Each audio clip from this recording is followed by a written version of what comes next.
until after the mustering's been completed. They're two distinctly different propositions. Drovers traditionally been private contractors. That means boss drover employs all the people in his team and supplies the plant. The plant's the gear you need. So in amongst the horses and the dogs, the hook and gear, probably have a horse and cart if we wind the clock back far enough. Keep all your supplies going along. Unless of course you're on the Murrumbidgee track in the Northern Territory. Because the scrub on the Murrumbidgee track was so tight they could never get a wheeled vehicle through it. All pack horse driving on that one. Cameleers were often involved in the droving game as well. Of course these days we'll forget about pack horses and camels. We'll probably add a couple of these motorbikes in amongst the horses and things, and hopefully a little light caravan.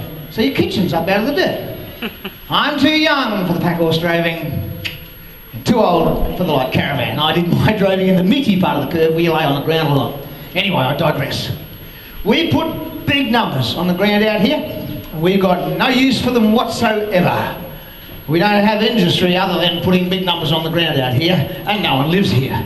So it used to be all about trying to get them from point A to point B, okay?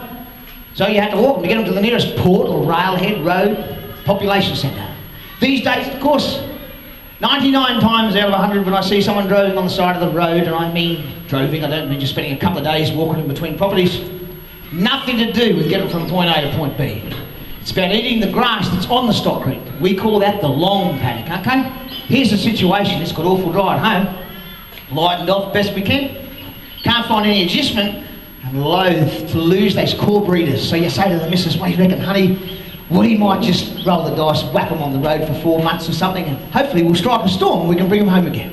That's what's taking. Try not to have that conversation on a regular basis. It can put some pressure on the marriage. Anyway, it is still a 7-day-a-week job. Now the mustering fraternity, they are on the station for the season. Unless, of course, you're a contract musterer, you can't stand still. Now I'm just going to generalise and simplify, right? I'll draw a quick map of Australia.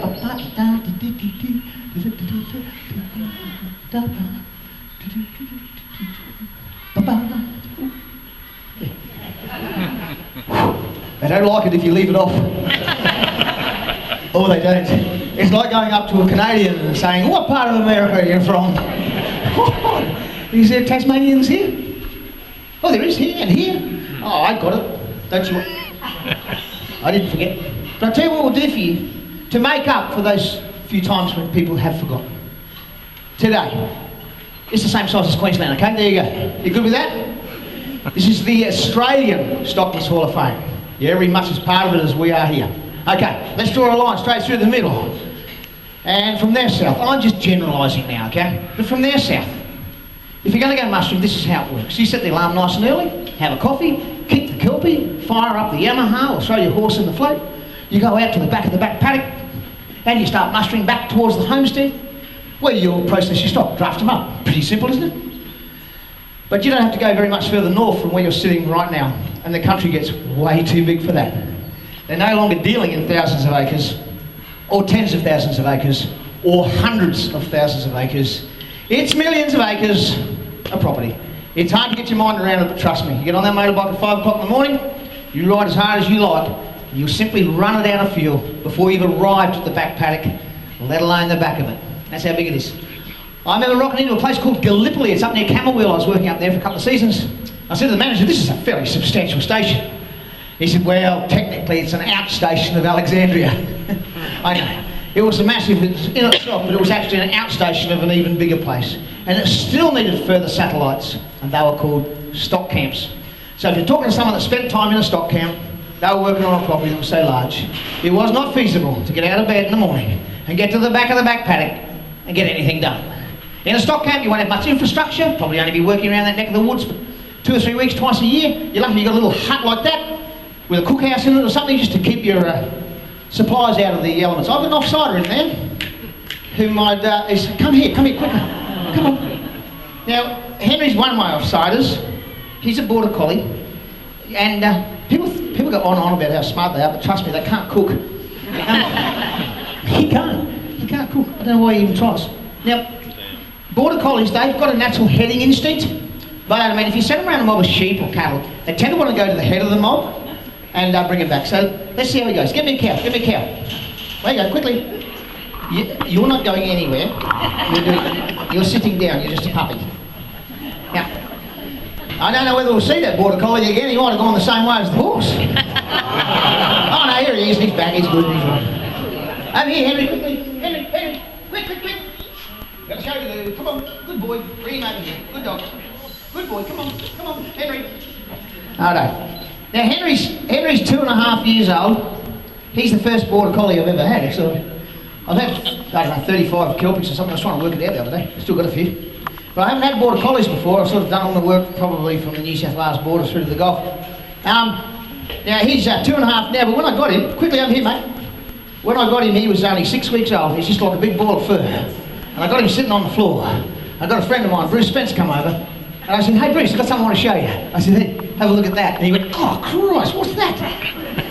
I said, it's a dog. He said, I thought it was a possum. I said, no, he said, it's a dog. He said, what? He said, what sort of dog is it?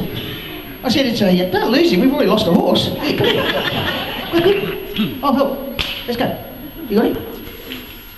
He said, what sort of dog is it? I said, it's a border collie.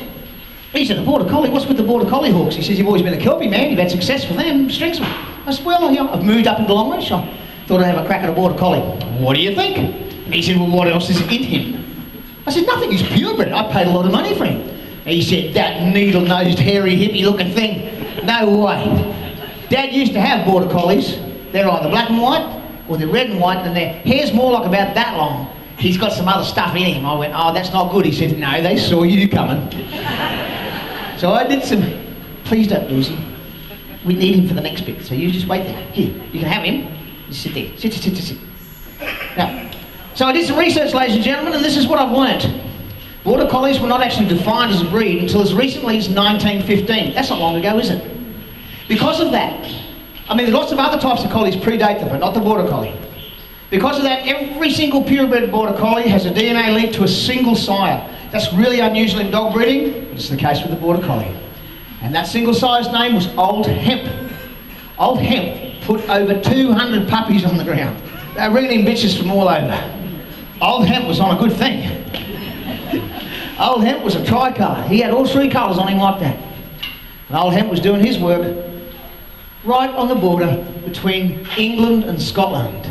That is why they're called border collies. My guess is Old Hemp would have been fairly furry. It's cold up there. What we've done in the next 100 years is selectively breeding for Australian conditions. We like a shorter haired variety for obvious reasons. We tend to go down the road of the black and white ones or the red and white ones. But believe it or not, he's a purebred border collie. Thank you, mate. You can go now. Go to bed. Quick, up. Quick, up. Good dog. If you just give a little clap, he knows his segment's over. Otherwise, thank you very much. He loves that. Now, Henry's brought me Ollie. He's brought me Ollie. Ollie's a Brahman steer. He's 2 years, 7 months. They grew up together.